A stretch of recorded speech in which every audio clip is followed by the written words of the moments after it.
తెలుగు రాష్ట్రాల్లో 450కి పైగా రోబోటిక్ సర్జరీలు సక్సెస్ఫుల్ గా చేసిన ఘనత మణిపాల్ హాస్పిటల్దే.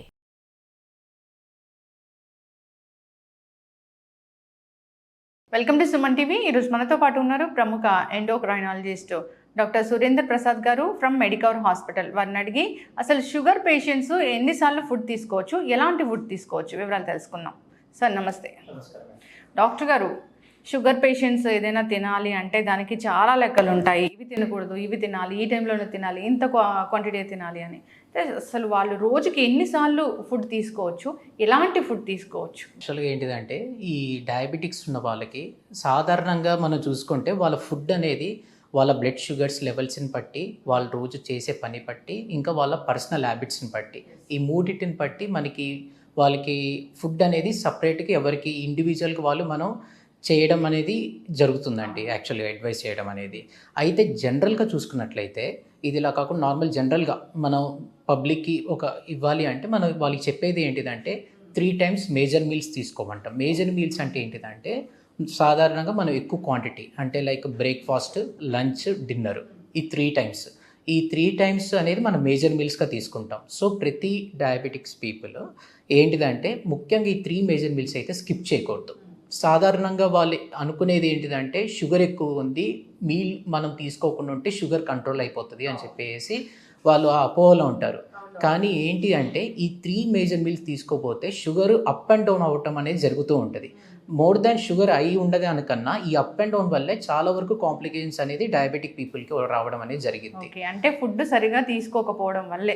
ఎస్, మనం కరెక్ట్ టైంకి మనం కనుక ప్రతిరోజు మనం కరెక్ట్ టైంకి కరెక్ట్గా మనం కనుక ఫుడ్ తీసుకున్నట్లయితే ఈ 3 times ఇదే కాకుండా కొంతమందికి ఏంటిదంటే మనం 1 or 2 స్నాక్స్ రూపంలో కూడా ఇవ్వాలి. అది ఉదయం 11ంటికైనా లేదా ఈవినింగ్ 5ంటికైనా. అది కూడా వాళ్ళు వర్క్ని బట్టి వాళ్ళు మార్నింగ్ డే వర్కర్స్ ఎవరైనా ఉంటే వాళ్ళు చిన్న బాక్స్లో అంటే వాళ్ళకి ఏంటిదంటే ఈ స్నాక్స్ ఏంటిదంటే మనం ఎక్కువగా న్యూట్రిషన్ పౌష్టికాధారం ఎక్కువగా ఉండి తక్కువగా గ్లైసెమిక్ ఇండెక్స్ ఫుడ్ ఉండేలాగా అంటే నట్స్ కానివ్వండి, అది చిన్న ఫ్రూట్ కానివ్వండి, ఇలాంటి చిన్న బాక్స్లో చిన్నది తీసుకొని వెళ్ళిపోయి వాళ్ళు అది వర్కింగ్ ప్లేస్లో శుభ్రంగా తినేయచ్చు వితౌట్ ఎనీ ప్రాబ్లం. అంటే పక్కన వాళ్ళు ఉన్నా మనకి అంటే ఇబ్బంది పడని ఫుడ్ తీసుకెళ్ళగలిగితే మనం హ్యాపీగా చేసుకోవచ్చు. సో ఇలా తినడం వల్ల 3 మేజర్ మీల్స్ ఇలా 2 మైనర్ స్నాక్స్ షుగర్స్ అనేది ఫ్లక్చుయేట్ అవ్వకుండా చాలా వరకు ఒక స్టేబుల్ కండిషన్ అనేది పెట్టుకోవచ్చు. డాక్టర్ గారు, అయితే చాలా మంది కూడా ఈ వైట్ రైస్ తినకూడదు, సో బ్రౌన్ రైసే తీసుకోవాలని తీసుకుంటూ ఉంటారు. దానివల్ల అంటే బ్రౌన్ రైస్ తింటే అది టేస్ట్ ఉంటుంది కాబట్టి సరిగ్గా తీసుకోరు. సో బ్రౌన్ రైస్ తీసుకోవడం వల్ల షుగర్ లెవెల్స్ ఏమైనా కంట్రోల్లో ఉంటాయా? ఇలా కడుపు నిండా తినకపోవడం వల్ల వీళ్ళకి వచ్చే నష్టాలు ఏమైనా ఉంటాయా? ఇప్పుడు మనం తీసుకున్నట్లయితే చాలామంది బ్రౌన్ రైస్ మొదట్లో తీసుకున్నప్పటికీ కూడా చాలామంది మళ్ళీ వైట్ రైస్కి అనేది మళ్ళీ షిఫ్ట్ అవ్వడం జరుగుతుందండి. ఇది చాలామంది పేషెంట్స్లో నేను అబ్జర్వ్ చేసింది ఏంటంటే మొదట్లో వాళ్ళు ఇఫ్ షుగర్ ఎక్కువగా ఉండి భయపడతారు, తర్వాత బ్రౌన్ రైస్కి వచ్చేస్తారు, తగ్గిద్ది అని అనుకుంటారు, తగ్గిన తర్వాత మళ్ళీ వైట్ రైస్కి వచ్చేస్తారు. అంటే ఇప్పుడు వైట్ రైస్కి బ్రౌన్ రైస్కి మరీ సముద్రానికి ఇంకా చెరువుకున్నంత డిఫరెన్స్ లేదండి.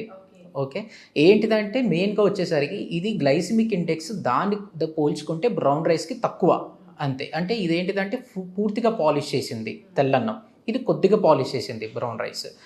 ఖచ్చితంగా వైట్ రైస్తో పోల్చుకుంటే బ్రౌన్ రైస్ అనేది గ్లైసిమిక్ ఇండెక్స్ చాలా తక్కువ అండి, కొంచెం ఫైబర్ అనేది ఎక్కువ. సో మనకి ఏంటిది అంటే ఒకటి తొందరగా తొందరగా ఆకలి అనేది తీరిద్ది ఈ బ్రౌన్ రైస్ తీసుకోవడం వల్ల. ప్లస్ మనకి బోవల్ మూమెంట్స్ అంటే ఈ డైజెస్టివ్ సిస్టమ్ కూడా కొంచెం మంచిగా బెటర్గా ఉంటుంది. సో ప్లస్ షుగర్ లెవెల్స్ కూడా స్లోగా ఎంటర్ అవ్వడం, స్లోగా అంటే బ్యాలెన్స్ అవ్వడం అనేది జరిగింది. కాకపోతే ఈ బ్రౌన్ రైస్ వైట్ రైస్తో పోల్చుకుంటే బ్రౌన్ రైస్ బాగానే ఉంటుంది, దీనికన్నా ఇంకా చిరుధాన్యాలు ఇంకా మంచిది, మిల్లెట్స్ ఇంకా మంచిది. సో ఇప్పుడు ఈ వైట్ రైస్ ఒకవేళ ఇన్ కేస్ ఎవరైనా వైట్ రైసే కావాలనుకున్నారంటే వాళ్ళకి నేను ఇచ్చే టిప్ ఏంటిదంటే నార్మల్గా మనం ప్లేట్ తీసుకుంటే అందులో పావంతు రైస్ పెట్టుకోవాలి, పావంతు కూర, పావంతు పప్పు, పావంతు సలాడ్, కీరా కానీ క్యారెట్ కానీ. రైస్ ఇష్టం ఉంటే మానుకోవాల్సిన అవసరం లేదు, కానీ ఎంతలో తినాలో అంతలో తింటే అది చాలా వరకు షుగర్ అనేది బ్యాలెన్స్ అవుతుంది. ఎక్కువగా తక్కువ కూరను తీసుకొని ఎక్కువగా తీసుకున్నా కూడా షుగర్ అనేది పెరిగింది. అదే కంట్రోల్గా అన్ని బ్యాలెన్స్డ్గా తీసుకుంటే అప్పుడు డెఫినెట్గా షుగర్ అనేది స్టేబుల్గా ఉంటుంది. షుగర్లో దాంతోపాటు మెడిసిన్స్ కూడా తీసుకుంటే చాలా ఆరోగ్యంగా ఉంటారు. సో అదే డైలీ ఏంటిదంటే మనం తీసుకునే టైంలో కరెక్ట్గా అదే టైంకి ఫుడ్ తీసుకోవడము, ఆ క్వాంటిటీని కూడా అదే టైంకి డిఫరెంట్ కర్రీస్ తీసుకోమనండి, డిఫరెంట్ డేస్, బట్ అదే టైం అదే ప్రొపోర్షన్లో ఉంచుకోవడము.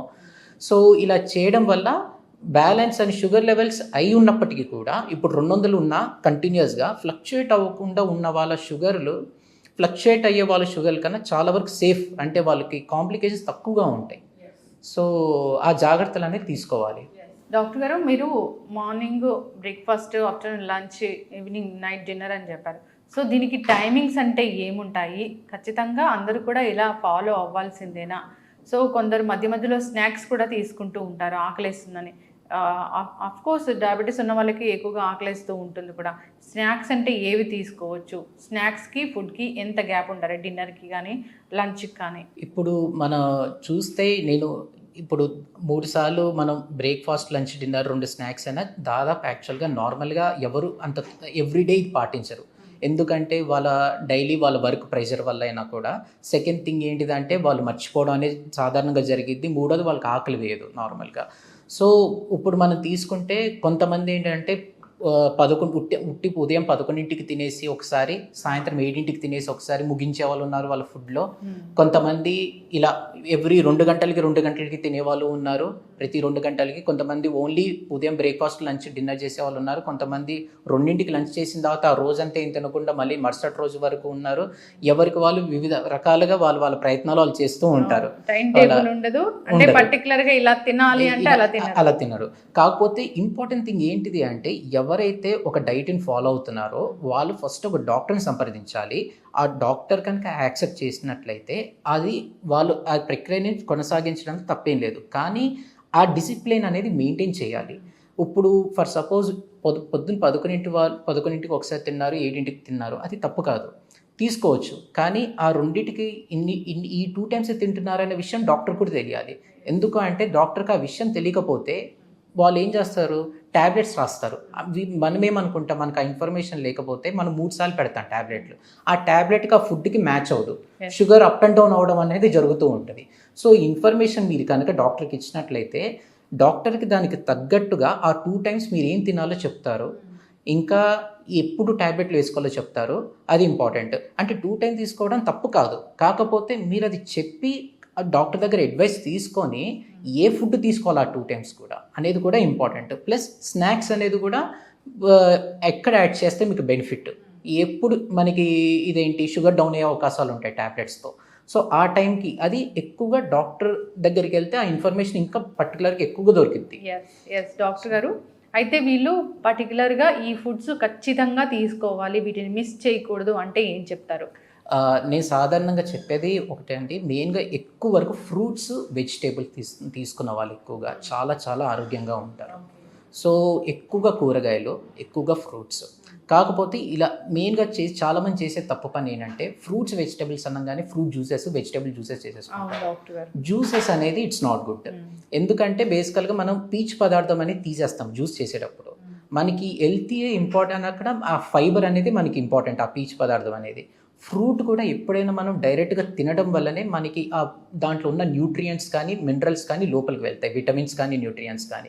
అదే జ్యూస్ చేసినప్పుడు దాదాపు 50 to 70% ఈ న్యూట్రియంట్స్, విటమిన్స్ వెళ్ళిపోతాయి పీచు పదార్థంతో బయటికి. అది కూరగాయలదైనా ఇదైనా. మనకి కూరగాయల్లో, ఫ్రూట్స్లో ఎక్కువ వరకు క్యాలరీస్ ఉండవు. మనకి మెయిన్గా వచ్చేసరికి విటమిన్స్, న్యూట్రియంట్స్ ఇవి ఎక్కువగా ఉంటాయి, ఫైబర్. సో ఇది మనం తీసుకోవాలి లోపలికి. ఇది మనం జ్యూస్ రూపం చేసి మళ్ళీ దాంట్లో కొంచెం షుగర్ వేసేసి తాగేయడం వల్ల మళ్ళీ మనకు దానివల్ల వచ్చే బెనిఫిట్స్ అన్నీ పోతాయి. సో ఈ ఫ్రూట్స్లో కూడా కొన్ని తినకూడదని అంటూ ఉన్నాయండి. సాధారణంగా మనం అరటి పండు అనేది, మామిడి పండు అని, సపోటాలు కానీ, గ్రేప్స్ కానీ, సీతాఫలాలు కానీ ఇలాంటి కొన్ని పర్టికులర్గా అయితే తినకూడదు. కానీ అది కూడా ఏంటంటే కంప్లీట్గా స్టాప్ చేయమని కాదు, వాళ్ళ షుగర్ పరిస్థితులను బట్టి వాళ్ళకున్న కంట్రోల్, వాళ్ళు ఎంతవరకు, కొంతమంది వెంటనే ఆపగలరు, ఒకసారి మొదలు పెడితే తినడం వాళ్ళ కంట్రోల్, అది డాక్టర్ డిసైడ్ చేసి చెప్తారు వాళ్ళకి, వాళ్ళ డిసిప్లిన్ని బట్టి. సో ఈ ఫ్రూట్స్, వెజిటేబుల్స్ పక్కన పెడితే డాల్ అండి, పల్సెస్ అనేది కూడా ఖచ్చితంగా తీసుకోవాలి. మెయిన్గా చెప్పేది ఏంటంటే ఒక మధ్యాహ్నం ఇంకా రాత్రి లేదా ఉదయం ఏదైనా కూడా పల్స్ ఒకటి, ఒక కూర, ఒక చిన్న ఫ్రూట్, సలాడ్, ఈ 4 అనేది చాలా హెల్తీగా పెట్టింది, టోటల్ శరీరానికి కూడా చాలా లైట్గా కూడా ఉంచుద్ది. అండ్ దీంతోపాటు మనం మిల్లెట్స్ తీసుకుంటే అది చాలా ఇంకా బాగుంటుంది. అది ఇప్పుడు చాలా ఉన్నాయి, జొన్నలు ఉన్నాయి, రాగులు ఉన్నాయి, అరుకులు ఉన్నాయి, కొర్రలు ఉన్నాయి. ఎవరు వాళ్ళ ప్రిఫరెన్సెస్ వాళ్ళ. ఒకవేళ కనుక వాళ్ళు తీసుకోలేకపోతే అట్లీస్ట్ వారానికి 3 రోజులు కొర్రలు అంటే 3 రోజులు కొంచెం చిరుధాన్యాలు తీసుకున్నట్లయితే రిమైనింగ్ టైం రైస్ తీసుకున్నప్పటికి కూడా కొద్ది వరకు బ్యాలెన్స్ ఉంటుంది. కానీ ఆ టైంని కూడా మెయింటైన్ చేయాలి, ఏ టైంలో తింటున్నారు ఏంటనేది. సో ఇలా ఈ మెయిన్గా ఏదైతే గ్లైసెమిక్ ఇండెక్స్ ఫుడ్స్ తక్కువగా ఉంటాయో, ఏదైతే ఫైబర్ ఫుడ్స్ ఎక్కువగా ఉంటాయో, ఇంకా ఎక్కువగా మనకి న్యూట్రియంట్స్, విటమిన్స్ వచ్చే ఫుడ్స్ని మనం కనుక ప్రిఫర్ చేసినట్లయితే డెఫినెట్గా చాలా ఆరోగ్యంగా ఉంటుంది, షుగర్ కంట్రోల్ మంచిగా ఉంటుంది, తక్కువ ట్రీట్మెంట్తో షుగర్ కంట్రోల్ వచ్చేసింది మనకి. Yes, thank you so much doctor గారు, చాలా చక్కగా చెప్పారండి. అంటే ఫుడ్స్ విషయంలో చాలా జాగ్రత్తలు తీసుకోవాలని చెప్తారు, కానీ ఒక్కొక్కసారి మనము ఫంక్షన్స్కి వెళ్ళడము ఇలా చేయడము లేదు. అసలు కొంతమంది అయితే మామూలుగా జనరల్గానే అసలు పాటించరు, అసలు ఏం తినాలి దాని మీద అవగాహన లేకుండా ఇష్టం వచ్చినట్లు తినేస్తూ ఉంటారు. దానివల్ల షుగర్ అనేది కంట్రోల్ అవ్వదు, పెరిగిపోతూ ఉంటుంది. అయితే ఈ పద్ధతి ఉంది, వీటిని పాటించాలి, ఇలా పాటిస్తే షుగర్ అనేది కంట్రోల్లో ఉంటుందని చాలా చక్కగా చెప్పారు. అందరూ కూడా పాటించి ఆరోగ్యంగా ఉండాలని కోరుకుందాం. చాలా చక్కటి